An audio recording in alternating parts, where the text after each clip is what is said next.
Puducherry, as a union territory, though divided by borders, had remained united in spirit through the recent difficult times that the entire world has been experiencing. With a total population of about 15 lakh people, Puducherry had fought against the pandemic COVID-19 in an incredible way. In the month of March 2020, while the Union Territory was getting ready to welcome tourists, while students were preparing for their exams, and businesses were working on their yearly closure and a brand new beginning, Puducherry had to face huge health crisis with an outbreak of a pandemic in India.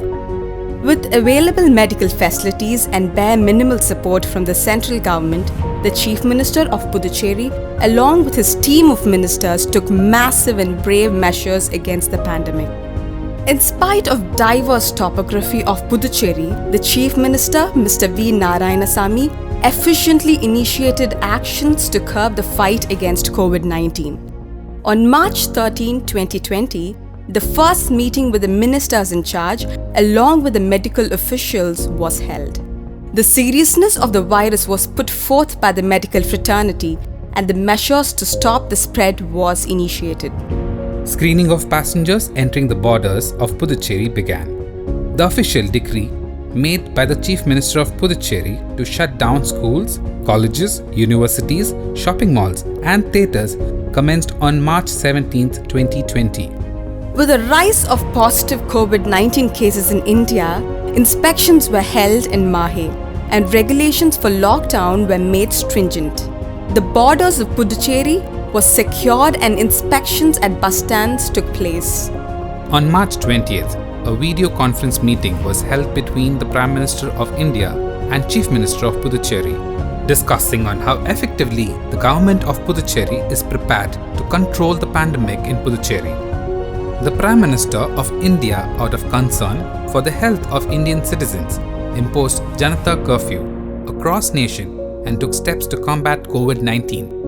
An official announcement of Section 144 of IPC was issued by the Puducherry Government upon its citizens, allowing only the essential service to remain accessible. The citizens of Puducherry cooperated with the Janata curfew issued by the central government on March 22, 2020. Inspections were held at Indira Gandhi Government General Hospital and Postgraduate Institution to make sure the hospital was arranged and prepared for the treatment and prevention of COVID-19. A relief fund of Rs 2,000 was issued by Chief Minister of Puducherry to both BPL and APL card holders. A fundraiser from volunteers was initiated with an account named COVID-19 Relief Fund Puducherry. Honorable Chief Minister of Puducherry was the first person to donate his entire 1-month MP pension towards the relief fund. To control mass gathering at marketplaces, temporary markets were set up at Puducherry main bus stand. After inspecting Karaikal Government Hospital, medical equipments worth Rs 40 lakh were given by the government of Puducherry. Second phase of lockdown began by spraying disinfectants across Puducherry. Rs 50 lakh was given by the Chief Minister of Puducherry from his MLA constituency fund for the purchase of medical equipments. On May 9, 2020, the government of Puducherry had arranged free transport for 40 residents of Rajasthan state who got stranded in Puducherry due to the national lockdown.